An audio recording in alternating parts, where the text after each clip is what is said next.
दिवाली नजदीक है और ऐसे में कोरोना वायरस और पोल्यूशन ज्यादा ना फैले, इसको लेकर ध्यान में रखते हुए हरियाणा सरकार द्वारा आतिशबाजी पर बैन लगा दिया गया है। और इस बारे में बातचीत करने के लिए करनाल के डिप्टी कमिश्नर निशांत कुमार यादव हमारे साथ मौजूद हैं। सर, क्या कुछ मैसेज देना चाहेंगे जो आतिशबाजी पर जो बैन लगाया गया है कि आतिशबाजी की बिल्कुल बिक्री नहीं हो पाएगी और ना ही कोई बेच पाएगा। हालांकि कल जो है एक प्रेस नोट जारी हुआ था जिसमें कहा गया था कि स्टॉल्स लगाई जाएंगी, लेकिन हरियाणा सरकार का शाम को आदेश आ जाता है कि हरियाणा में भी दूसरे स्टेट्स की तरह आतिशबाजी पर बैन लगा दिया गया है। तो इस पर क्या कहना चाहेंगे? देखिए, जो हर साल का व्यवस्था होती थी उसमें जो पेसो सर्टिफाइड ग्रीन क्रैकर्स थे उनको ही अलाउ किया जाता था प्रशासन की तरफ से। इस बार सरकार ने उस पर भी पूर्णतः बैन लगा के किसी भी प्रकार के पटाखे की बिक्री पे बैन लगा दिया है। तो आमतौर पे तो हर साल प्रशासन की तरफ से करनाल शहर में 25 स्टॉल्स जो है वो सेक्टर 4 ग्राउंड में परमिशन दी जाती थी लगाने की, और बाकी जो हमारे कस्बे हैं उनमें अलग अलग नंबर की स्टॉल्स, किसी में 5 स्टॉल्स, किसी में 7 स्टॉल्स, ऐसे परमिशन देते थे। इस बार फिर हरियाणा सरकार के आदेश आने के बाद वो परमिशंस भी हमने ना देने का फैसला किया है। तो अब पूर्णतया पटाखों की बिक्री पे पूरे ज़िले में प्रतिबंध है, बंद है। किसी भी जगह पे पटाखों की स्टॉल लगा करके बेचने पे या खुदरा रूप से जो बेचने पे या अपने दुकान के सामने रख के बेचने पे पूर्णतया प्रतिबंध लगा दिया गया है। तो सब लोगों से मेरी अपील रहेगी कि इस बार ग्रीन दिवाली मनाएं, और इस बारी पटाखों के प्रदूषण की गंभीरता और बढ़ जाती है क्योंकि कोविड-19 विशेषज्ञों द्वारा राय दी गई है कि कोविड-19 के संक्रमण की फैलाव और जो केसेस हैं उनकी गंभीरता पटाखों के इस्तेमाल से बढ़ती है। तो मेरा सबसे आग्रह रहेगा कि बिल्कुल भी पटाखे ना चलाएं, और विशेष रूप से जो लोग सेल करते हैं पटाखे, जो एसोसिएशन है फायर क्रैकर्स एसोसिएशन, उनसे भी हमने बातचीत करके उनको ये मैसेज दिलवाया है, और उस पर प्रशासन बिल्कुल सख्ती अख्तियार करेगा। और किसी भी प्रकार की अगर इस तरह के केसेस आते हैं, हमें सामने आता है कि जिसमें लोग पटाखे बेचते हुए पाए जाते हैं, तो हम सख्त एक्शन लेंगे। सर, लगता है कि ये फैसला थोड़ा लेट लिया गया क्योंकि कहीं ना कहीं जो व्यापारी हैं, जो पटाखों का काम करते हैं, छोटे दुकानदार हैं या बड़े दुकानदार हैं, फैक्ट्री वाले हैं, क्योंकि साल में एक ही बार सीजन आता है और करोड़ों रुपए का पटाखा उन्होंने तैयार कर लिया।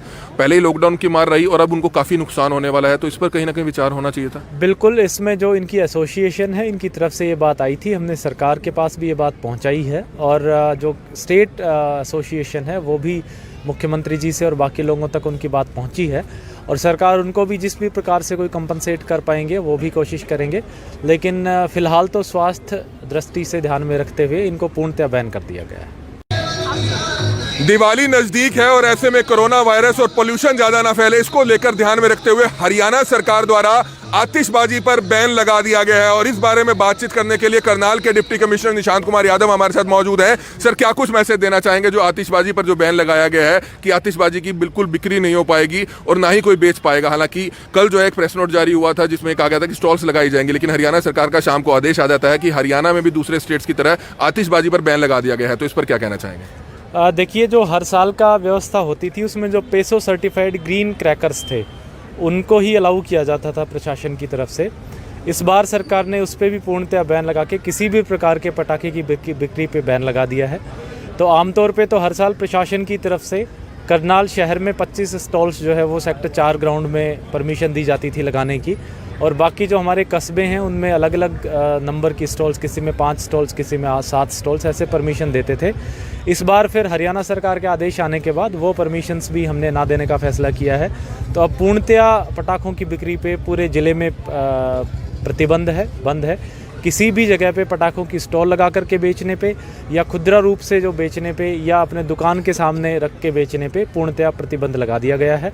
तो सब लोगों से मेरी अपील रहेगी कि इस बार ग्रीन दिवाली मनाएं, और इस बारी पटाखों के प्रदूषण की गंभीरता और बढ़ जाती है क्योंकि कोविड-19 विशेषज्ञों द्वारा राय दी गई है कि कोविड-19 के संक्रमण की फैलाव और जो केसेस हैं उनकी गंभीरता पटाखों के इस्तेमाल से बढ़ती है।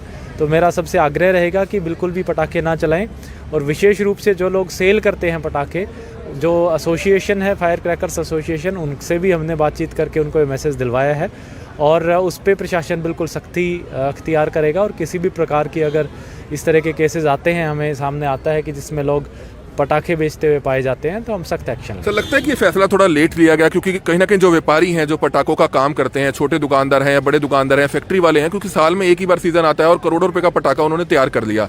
पहले ही लॉकडाउन की मार रही और अब उनको काफी नुकसान होने वाला है। तो इस पर कहीं ना कहीं विचार होना चाहिए था। बिल्कुल, इसमें जो इनकी एसोसिएशन है, इनकी तरफ से ये बात आई थी, हमने सरकार के पास भी ये बात पहुँचाई है, और जो स्टेट एसोसिएशन है वो भी मुख्यमंत्री जी से और बाकी लोगों तक उनकी बात पहुंची है, और सरकार उनको भी जिस भी प्रकार से कोई कंपनसेट कर पाएंगे वो भी कोशिश करेंगे, लेकिन फ़िलहाल तो स्वास्थ्य दृष्टि से ध्यान में रखते हुए इनको पूर्णतः बैन कर दिया गया है।